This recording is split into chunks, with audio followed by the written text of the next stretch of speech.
Hello, Samadan here. Now, first off, please excuse me, I've got a bit of a cold still, so my voice is a little bit croaky at the moment. But it's been a few days, and I haven't done my end-of-year summary for all my gold making for this past year, and I wanted to go through that, especially as we're just into 2022. We just finished the Mage Tower, and overall, let's have a look at the gold making I've done over that year, what the plans are for the channel, what I'm going to do from a gold making perspective, World of Warcraft and all that, and just see what's going on really, and see if we can take any of this that we've learnt in 2021 forward into 2022 and go on from there. So here we have Samadan, and he has a number of auctions already. Let me just swap over to the main screen. There we go. So let's have a look. Let's just go through the auctions. Most of those were listed already, so that's a good start. So we have a few sales that have come in through today. Some food, some simple revelations, the usual bits and pieces that come through. Shroud Lace Cloak, that's a good one. 9,000 gold there. So this is the kind of normal stuff that's been ticking throughout the expansion. Enchants doing relatively well, food doing relatively well, and then the odd tailoring bit from here and there. So for me, with professions, it's all about just setting up the group and then being able to almost forget about it in a way. Because what I do is I have all my groups, my operations set up, available over on my Patreon, should you wish to grab them from there. And what I do is, with all the different things that I've learned, both Old World and New World, is I just run through a system. And especially now that we're in this place of the expansion where the actual individual patches have been so long in coming out that we're kind of just ticking through. And so that's pretty much been most of my 2021 really. Shadowlands, had got into its stride then. And once I got all my professions set up, then that was that. So let's just grab this. And we'll just check the gold here as well, because this is on all my characters. Now they've done really, really well this month thanks to the Mage Tower. So normally with all my characters I'll reset their gold to 50,000 as like a sort of a pool of money each, and then send all the excess over to my banker character Hellfire, and then whatever they earn throughout that month gives me an indicator as to how well they're doing with those particular professions. So this month they did absolutely fantastic. Earthen, by far, my leatherworker, doing well with the Mage Tower, with all the Gladiators' dreadful gear. 775,000 gold total, so that's looking at a 725,000 gold on just one character's profession, leatherworking, for this month, which is absolutely phenomenal. I haven't had this kind of gold making in a long, long time, if ever at all. I mean, I've never really got into legendaries. I know a lot of people who have done legendaries early on have got loads and loads and loads of gold. This is a much smaller scale. I think it's much more manageable in terms of, like, I'm just a casual player. I'm not going hardcore. I don't have a lot of hours a day to play. So this is kind of, I think, a reasonable target. And I mean, for me, my personal target is to make enough for a token every month, and I've certainly smashed that this month. But we can look at the overall year in a moment. So also looking at that, Samadan, 525,000. That's on enchanting, cooking and tailoring. So nearly 500,000 just on Samadan alone. Bridget doing well with 410,000. And El Morte, my blacksmith, not quite as good, but still something. I mean, they've all made some gold, considering 50,000, if you take that off of Samadan, my scribe, that's still, what's that, 80,000 gold? I'd say it's pretty amazing, really, for 1 month. On a profession that I barely use. It's really my least used profession, that by far. So what I'll do is I'll go through each of my characters, pick up the last of their gold, and then we can look at the grand totals. But for the most part, I think they are pretty much up to date. I'll just run through them all quickly. What I'll also do is send all the spare gold over to Hellfire so we can see a fresh start for January. I'm a few days late on that front, but we'll see how we get on with that.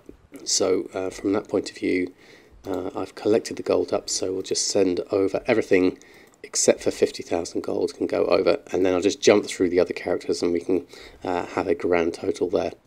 It looks like on Bridget here we've sold a Jade Panther, so I'll have to take 20,000 gold off of that because that's going to be my restock, plus the other profit margins on all the different ingredients for this. The Panthers are great sales, but they ain't half a pain to actually go and craft, because you have to get the Orb of Mastery from Pandaria. But still, a few different bits and pieces there. I'll take that whilst we've got it. So there we have it, we're back onto Hellfire now. I've sent over everything but 50,000 gold from each character over to Hellfire. So we can look at what our grand total is. This is for the month of January plus a little bit extra. It's almost 2 million gold. I've never earned that much in one go, I don't think, since I started making gold, which is pretty impressive. All thanks to the Mage Tower. The Mage Tower has been, well, let me say this. So for me, the Mage Tower has been like the perfect storm of ingredients. First, I had the whole Relic of the Past thing from a while back, where I stockpiled a whole load of things speculating on what would happen with the Relic of the Past. So I ended up collecting a whole load of materials really cheaply to be able to make lots of different Relics of the Past. And then just stored them on Hellfire because I didn't have any space anywhere else. Then I carried on collecting recipes, which is what I like to do when I have spare time, and was fortunate enough to have gone through all the dailies to be able to get all the Pandaria crafted Dreadful gear, so that when the time came, when the Mage Tower was released back at, beginning of December, then I was in the perfect position to be able to start making loads of relics, applying them onto all the various pieces of armour and start selling them. I wasn't quite as advanced on the jewel crafting side of things. I didn't have Cataclysm jewel crafting, I didn't have Legion jewel crafting. I did a little bit of the dailies on those, so I didn't max out on those. Enchants I'd already set up, lots of the old world enchants. That was one of my most fleshed out professions, that and tailoring. So those were all set up, ready to go. And so I just carried on selling and selling and selling and restocking and selling. And I wasn't very active throughout the Christmas period. I was between Christmas and New Year. I barely played at all, so that is gold that I've made just mainly in the run-up before Christmas. So this is absolutely amazing. I've not really made this much gold before, and I'm very, very happy about that. So 2 million gold, just nearly 2 million gold in 1 month. It's a little bit over a month because we're in January now on the 5th, so yeah, it's not exactly a month, but it's a lovely way to end the year, 2021. So I'll take all of that, grab all that gold. So we're back up to here, 5.5 million, or 5 million on Hellfire. Last time I had 5 million, I bought the Brutasaur back in the beginning of BFA. Excuse me, my voice is going. I have to make this short. Okay, so let's have a look at the TSM graph, because that is always very interesting to have a look at. So this, you can see here, this is, let's look at everything over since this is not since I started gold making, this is since the launch of BFA, when I reset my TSM and lost any data before that. So this was just as BFA came, got 5 million gold just then, spent it on the Brutasaur, managed to make a decent amount of gold again, up to 4 million, and then kind of spent it on tokens and the Warcraft 3 Reforged and things like that, so not being very careful with my money, just ticking through. And then Shadowlands came out about here, and then I invested heavily into the professions there. Let's go to the year, because we are here. Actually, no, let's go from Shadowlands, which is probably about here in November, somewhere. So Shadowlands came out, I invested heavily into professions, make sure I got them all leveled up, and then started making steady gold throughout. Did relatively well, 9.05 I think was around here, or 9.1. Then I started to think, okay, well, I'm missing out on these legendaries, I'll at least make some of them, and so invested into mainly the cloth legendaries, spent a lot of gold, and then I got to this point, I thought, I'm spending way too much gold here. I don't want to do these legendaries, they're too expensive and it's not fun. I wasn't finding it enjoyable at all. So I stopped investing in legendaries there, just made my usual professions and let them tick through, as well as the odd legendary sale, like with the cloaks and the shoulders and things like that from tailoring. And then we just had a nice steady rise, really. That was my normal ticking through kind of gold making. Let's go over to 1 year now so we can see that. So we went through all of this, and then had a holiday here, didn't play at all, and you can see the difference here. Not playing at all means you just flatline on your graph here. And then I came back, started a new job, started working full-time again, so wasn't able to spend a lot of time, but at least just ticking through my auctions mainly, and it did well. It's ticked through quite nicely, and then here, boom, up here, 3.5 million, Mage Tower hit, and bang, loads and loads of gold coming in from 3.5, like that 2 million, that last 2 million this month has really accelerated the gold making. I mean, even at this point, for a year, I'd be happy with that. Going from, what would that be, 1 million to 6 million, so that's like 2.5 million a year. I'd be happy with that. But just to get that last little nugget in the end was a bit more than a nugget, really, isn't it? That is fantastic. So really, really nice way to end the year. So looking at the various things here, top item, Grimveiled Cape. So legendaries are making part of the sales. I'm not saying that I've not done any legendaries. You can see there's some good sales there. I just don't like to restock on them. I'll only restock on them when they sell at this point.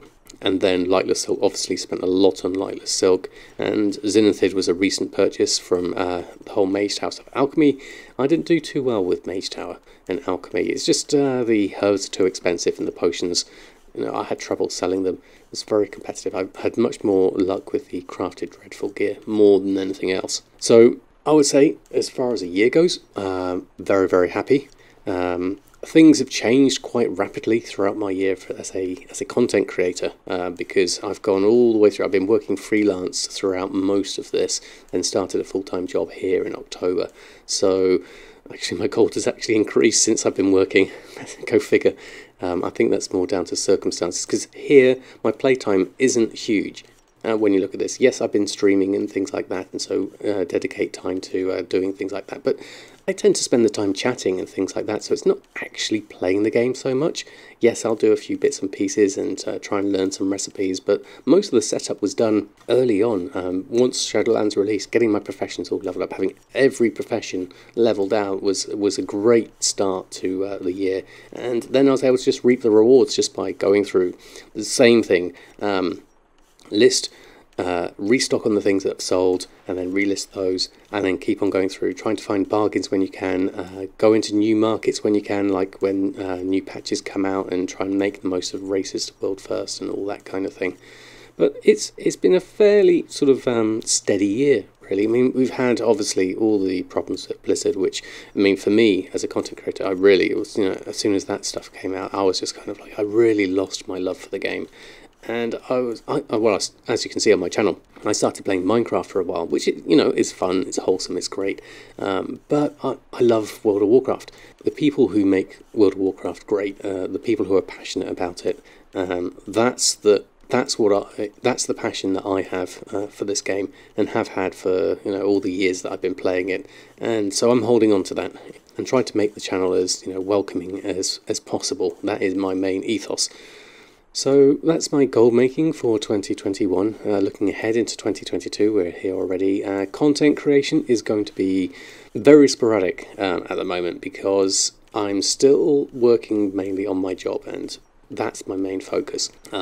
You'll notice I haven't streamed in ages. Like, I don't think I streamed at all in December.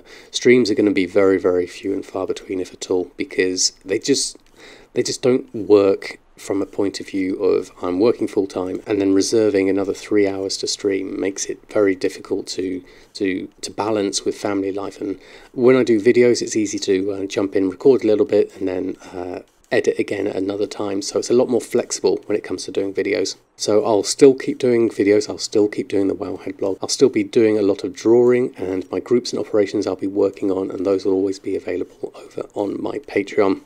And big thank you everyone who supported me throughout 2021. Big, massive thank you to you all. You wouldn't believe how much that has really helped me financially throughout 2021, because freelancing has been tight at times, and that was the thing that really saved the bacon, being able to balance the two of those. So thank you, everyone.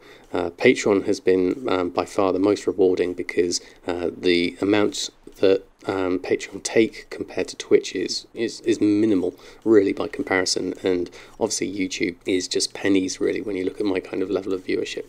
I'll do a whole new video on sort of like IRL earnings and what my thoughts are about content creation, because I think that's a valuable lesson in itself. And I think that's what I'd like to do moving forward, is I still want to help people. That's in my blood, that's what I want to do. So I'll do guides and things for World of Warcraft as we learn new things about 9.2 coming out, probably going to be a new expansion, news about that, and I'll keep my characters ticking through, keep on working on my groups and operations and sharing that with people. And then I want to do some more things like the art side of things. If you've been following me on Twitter and Instagram, I've been doing a lot of drawing, committed to doing more drawing this year, definitely. So I want to share a lot of that with you, and I want to share my knowledge about 3D as well, and just loads of stuff, really. So you're going to see a lot of different things in the channel over the next year. So I hope that's going to be stuff that you'll find enjoyable. If not, I totally understand. But please do let me know what you think either way. So with 2022 underway, I'm really hoping for a fantastic year. I'm looking forward to sharing all the new discoveries and things as we find them in World of Warcraft and beyond. So until next time, happy gold making, happy new year, and I'll see you very soon.